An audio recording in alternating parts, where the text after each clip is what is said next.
Bangladesh cricket দল নিয়ে সমালোচনা কম হচ্ছে না। ক্রিকেটারদের সমালোচনায় মুখর ভক্ত সমর্থকরা। এর মাঝে জাতীয় দলের চুক্তিতে থাকা ক্রিকেটারদের বেতন ও ম্যাচ ফি বাড়ানোর সিদ্ধান্ত নিয়েছে বাংলাদেশ ক্রিকেট বোর্ড। মিরপুরে আজ সোমবার বিসিবির 18তম বোর্ড সভা শেষে সাংবাদিকদের একথা বলেন বিসিবির ক্রিকেট পরিচালনা বিভাগের প্রধান নাজমুল আবেদিন ফাহিম। বিশেষত যারা কেবল টেস্ট খেলেন তাদের প্রতি বাড়তি নজরের কথা জানান নাজমুল আবেদিন। সংবাদ সম্মেলনে নাজমুল আবেদিন বলেন, ক্রিকেটারদের বেতন ও ম্যাচ ফি দুটোই বাড়ানো হয়েছে।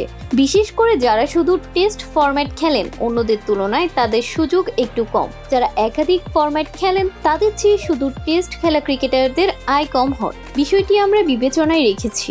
সুযোগ সুবিধা বাড়ানো হলেও ক্রিকেটারদের পারফরম্যান্সের ঘাটতি নিয়ে কোনো আলাপ করেননি নাজমুল আবেদিন। বিশেষত চ্যাম্পিয়ন্স ট্রফির ব্যর্থতা কিংবা দলের সার্বিক অবস্থা নিয়ে অন্য একদিন বোর্ড বসবে বলে জানান তিনি। সেদিন কেবল জাতীয় দল নিয়েই আলোচনা করা হবে।